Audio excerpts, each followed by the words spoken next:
Well, hello everyone. I'm doing a bit of an Ad-Hoc Magnificent Mags video. I will be back tomorrow properly with my pre-Bromley predictions and what I think will happen in the game, what the lineup might be. But for now, happy Friday. Now, as I've posted before, it has been an exhausting Christmas and New Year period, all the home games, and then I was at Ipswich, Manchester, though not at Old Trafford. I went down with the lads because I'd promised I'd go. Then I was at the Emirates on Tuesday night, so I'd done a half day of the day, and I needed a bit of a break for a couple of nights. So I've came to one of my favourite places. I'm in North Yorkshire. Anyone who's good at geography can tell, yes, I'm in Whitby. Well, there's Whitby Abbey behind us. Although this is a Newcastle video, there's Captain Cook. Less of Borough the better. But yes, anyway, time for a little video. Just want to say, just going to walk now. There's the Whalebone Arch as well. I love this place. But anyway, yeah, coming out of Eddie Howe's press conference this morning, yes, it's been confirmed that Eddie Howe has been speaking with Paul Mitchell regarding Martin Dúbravka's situation. Now, we saw at the Emirates on Tuesday night, whether you watch on telly or you're there, Martin Dúbravka stood in front of the away end for a good minute and he was teary. Looked like he was going to Al-Shabaab. Now, I've said for a while it is madness if Martin Dúbravka goes. I mean, I think you'd have to have a screw loose or be mentally unwell to get rid of a goalkeeper who's only conceded 2 goals in this 7-game winning run. And I've said this plenty of times before. Now, Nick Pope is out injured. And he might come back now. He has had a knee injury and his shoulder, he hasn't looked right since he had that previous injury.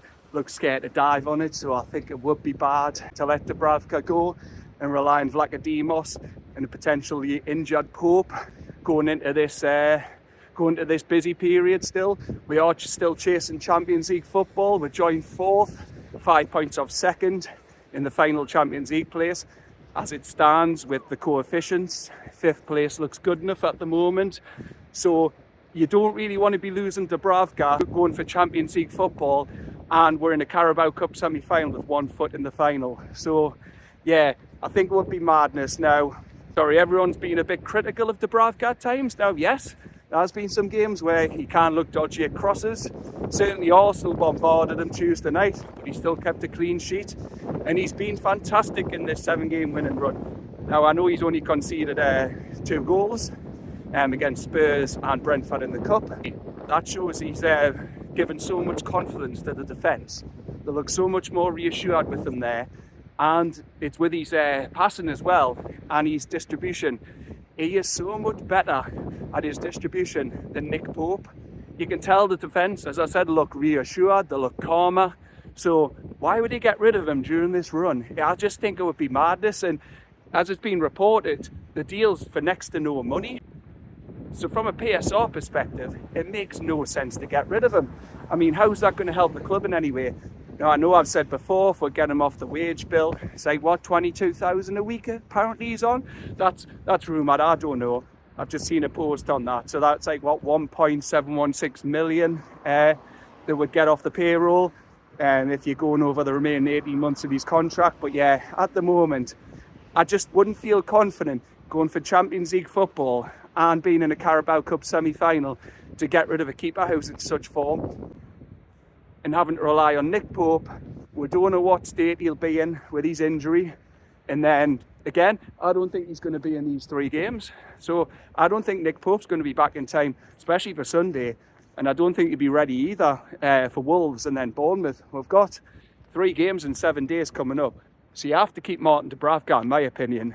Honestly, even if it's just a compromise, I've said this before, keep Martin Dúbravka till the end of the season. Now, I know he's got a lucrative offer on the table from Al-Shabaab. That's what the Saudi League is. He's 35. He's going on 36. And I don't blame him. Any who would. Financial security, going to a league like that. Yes, it's less competitive, but he's come to the twilight years of his career. And to get a payday like that, any of us would take it. You can't deny that. But again, you've got to keep him. I'm in the Dúbravka stay court. You've got to.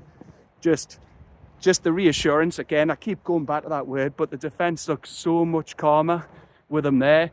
He's commanding his area. They know the jobs. They're hardly conceding, and his distribution, honestly, like the other night in that away end, when we're under so much pressure from Arsenal. Now, I know they had, what was it? I don't know, 32, 33 crosses or corners, whatever you want to say. But that second half, only 2 of them came off. And in terms on shots on target, they only had, I think, 1-2 shots on target second half. So that's testament to Dúbravka and the defence. But that defence will not look as calm and reassured if Dúbravka leaves. Again, you've got to keep him. Now, I know he's not just going to go, yeah, I'll stay if there's nothing on the table. I think we'll have to come to a compromise, say, will you stay till June? See if Al-Shabaab will stick to that. And I think if he moves then as well, that's better for Al-Shabaab, because he'd get a pre-season with him, get to know his teammates more before he goes into a new season.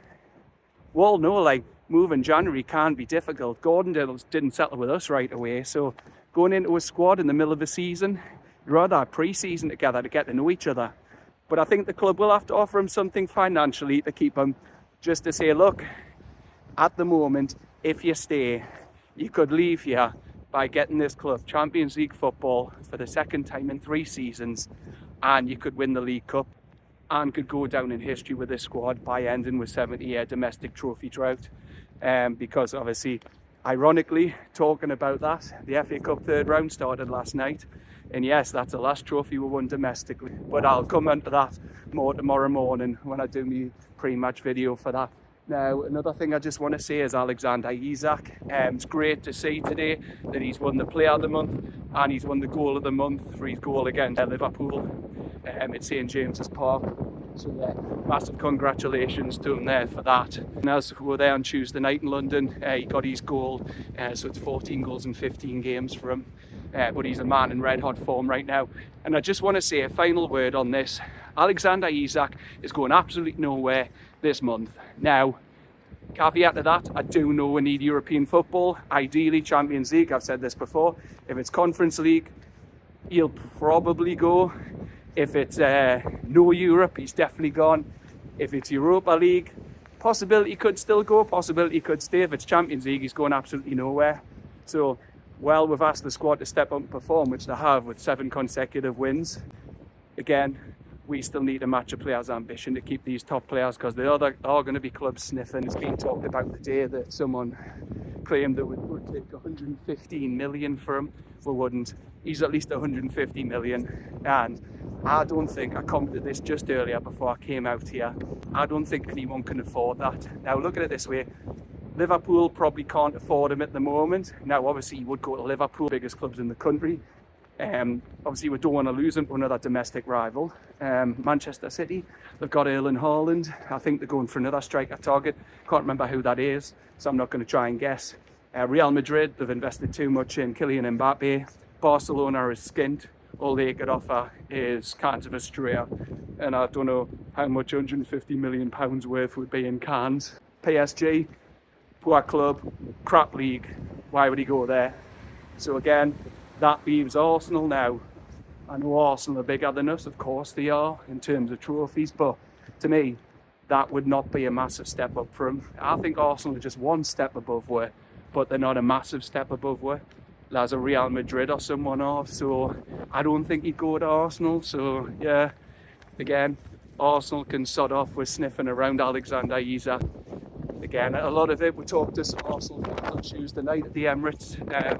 It's less Arsenal fans, the ones in real life. And a lot of it is media talk. A lot of them have admitted that themselves, while they do admire him. They do think he's out of reach at the moment, and that's fair enough. A lot of it is just foreign fans online trying to share newspaper articles, linking them. And it is getting boring and tedious. I said I wouldn't comment on it again, but it is getting tedious. It's the same cycle. Newcastle do poorly, Eddie Howe's out. Newcastle do well. All the top players are linked away, going to Liverpool, Isak to Arsenal. But all I think is Alexander Isak's not going to leave in January, because PSR, laughably, ironically, designed to hamper us and any other ambitious club, is hampering the big clubs now. No one can afford it, and no one can afford any player unless a player surplus to requirements. It's just a strange January window, and it's been quiet so far.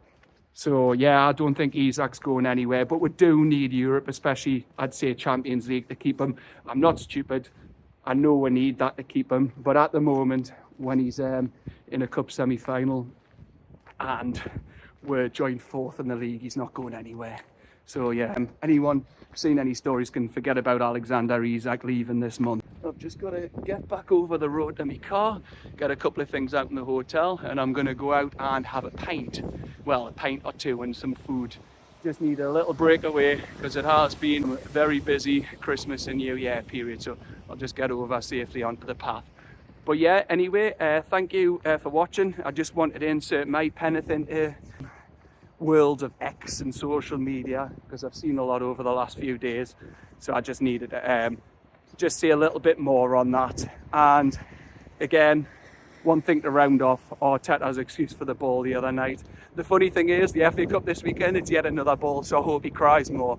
Like I said, I've got no problem with Arsenal, but Arteta, I've got no time for him. The guy never takes responsibility, never praises another team. There's always an excuse. To sum it up, I want Dúbravka to stay, and Alexander Isak's going nowhere this month. But we do need Europe, and I hope we win a trophy. Hey, as Pete Graves said, don't tease me, but I hope we could also win the FA Cup. But again, we're closer to Wembley for the League Cup than we are the FA Cup. But anyway, for now, before it gets too dark, just going to give you one last shot of Whitby Abbey and Whitby itself. Beautiful place. But for now, see you tomorrow. Bye-bye.